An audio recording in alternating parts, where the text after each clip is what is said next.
देखते जाएंगे। पहला जो बुनियादी, सबसे बुनियादी साइंस का इल्म है बायोलॉजी। सब लोग इस लफ्ज से वाकिफ हैं जी?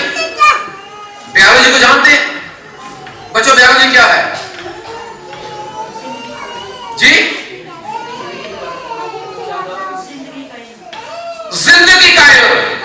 इंसानी और जानवरों की जो जिंदगी है, इसके इल्म को बायोलॉजी कहा जाता।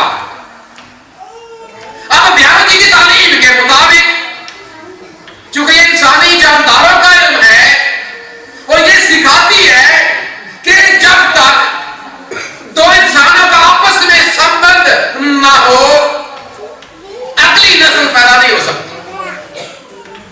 और यहां तक कि बाइबल मुकद्दस में 5 किस्म की पैदाइशों का जिक्र हमको मिलता है। पहली पैदाइश आदम की। खुदा ने इंसान को जमीन की मिट्टी से बनाया, बाइबल ये बयान करती है।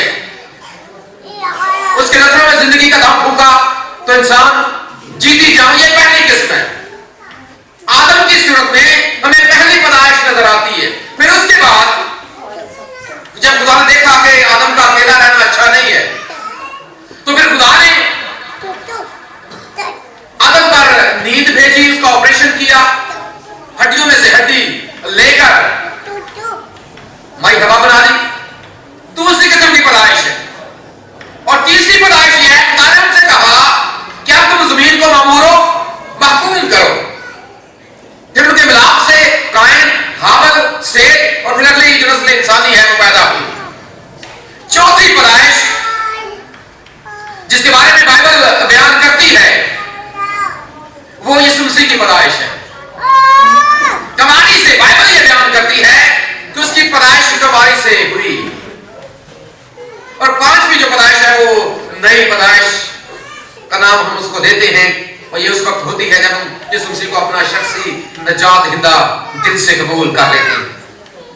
अब साइंस का यीशु मसीह पैदाइश के साथ टकराव है। साइंस सिर्फ तीसरी किस्म की पैदाइश को मानती है। साइंस कहती है कि जब तक इंसान आपस में मिले ना, उस वक्त तक नस्ल इंसानी आगे नहीं बढ़ सकती। यही वजह है कि जब फरिश्ता खुशखबरी लेकर मुकद्दसा मरियम के पास आया और उसने कहा कि सलाम तुझ पर जिस पर फजल हुआ है, तेरे बेटा होगा। अब मरियम का ये जवाब है कि ये कैसे मुमकिन है, मैं तो मर्द से नावाकिफ हूं, अभी तक मेरे साथ किसी का कोई ऐसा संबंध, रिश्ता, ताल्लुक, वास्ता नहीं है। मरियम तो तुम्हें साइंस की बात कर रही थी, इंसानी इल्म की बात कर रही थी कि इंसानी इल्म तो इसकी नफी करता है। मैंने अपनी जिंदगी बड़ी पाकीज़ा तरीके के साथ गुजारी है, फिर ये कैसे हो सकता? किसी ने कहा मरियम तू अपनी जगह पर बिल्कुल दुरुस्त है, इसलिए कि तू इंसान बनकर सोच रही है। इंसानी नुक्ता नजर के मुताबिक, साइंस की तालीम के मुताबिक तू बिल्कुल 100% दुरुस्त बात कर रही है। लेकिन बात जो मैं पैगाम तुझ तक लेकर आया हूं, ये किसी इंसान का नहीं है, ये किसी इंसान का नहीं है। अगर आपने कहा कि खुदा ताला की कुदरत तुझ पर साया डालेगी, इसमें किसी इंसान का दखल नहीं है, किसी इंसान की सोच नहीं है, किसी इंसान की ख्वाहिश इसमें शामिल नहीं। खुदा ताला की कुदरत तुझ पर साया डालेगी, और यही वजह है कि वो मौलूद मुकद्दस, क्योंकि उसका ताल्लुक डायरेक्ट खुदा के साथ है। लोग कहते हैं कि आप उसको बेटा क्यों कहते हैं? मैं कहता हूं हम नहीं कहते, बाइबल कहती है। बाइबल कहती है और इसलिए उसका बेटा कहते हैं।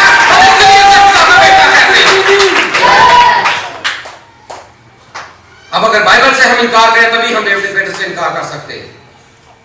रिश्ते ने कहा कि वो मौलूद मुकद्दस खुदा का बेटा कहलाएगा, और यहां पर साइंस हमें यीशु मसीह के सामने बेबस लगाती है, इसलिए कि जहां पर साइंस की साक्षी नाकाम होती है, वहां पर मेरे खुदा की कुदरत काम करती है। नुक्ता इल्म कीमिया, जिसे केमिस्ट्री इंग्लिश में कहा जाता है, इसके बारे में कौन जानता है? इसको पता है कि ये क्या कहता है? केमिस्ट्री की तारीफ क्या है जी? मादे के खवास मादे के जो होते हैं मुरक्कब होता है, और जो उसके जो मॉलिक्यूल्स हैं, जो उसके एटम्स हैं, जो उसकी बुनियादी खास हैं, उनके बारे में जो इल्म है उसे केमिस्ट्री कहा जाता है। अब केमिस्ट्री के इल्म के मुताबिक जब एक चीज जो कुदरत की हालत में खालस मौजूद है, जब तक उसमें किसी और चीज के मॉलिक्यूल्स शामिल ना हो, उस वक्त तक वो अपनी हालत तब्दील नहीं करती। मिसाल के तौर पर जब तक आप पानी में दूध ना मिलाएं, वो लस्सी कच्ची लस्सी नहीं बन सकती। जब तक आप अगर दही बनाना चाहते हैं, जब तक आप उबले हुए दूध में उसमें वो थोड़ी सी दही शामिल नहीं करते, उस वक्त तक आप मतलूबा नतीजा हासिल ये में कीमिया है। और ये इस बात का इल्म है कि आप जब तक किसी दूसरी चीज के मॉलिक्यूल उसमें शामिल नहीं करते, उस वक्त आप एक नई चीज हासिल नहीं कर सकते। लेकिन देखिए मेरे यीशु मसीह ने कैसे इल्म कीमिया को अपने पांव के नीचे रौंदा है। दिल में शादी है, उनकी मैल खत्म हो जाती है, उनकी मैल खत्म हो गई है। जब मरियम को पता चला कि उनकी मैल खत्म हो गई, उसने कहा जैसा ये तुमसे कहता है वैसा तुम करो। यीशु ने कहा कि मटकों को, जिन लोगों ने ये वाक्या पढ़ा है, उसने कहा कि मटकों को लबालब भर दो। कैसे भर दो? लबालब का मतलब ये है कि इनके ऊपर किसी भी चीज की गुंजाइश ना रहे, या अपने मुंह तक लबालब ऊपर तक बिल्कुल भरे हुए होने, जब उनमें मनों की गुंजाइश थी।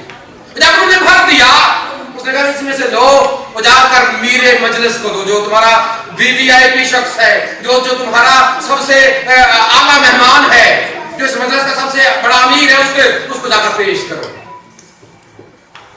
जब उस मेहमान खसूसी को वो पानी दिया गया, उसने पूछा ये तुम कहां से लेकर आए? उसने पूछा होगा कि तुम ये कहां ले? उसने कहा कि जो पहले हम पी रहे थे वो तो कुछ और था। अब नौकरों ने कहा होगा हम तो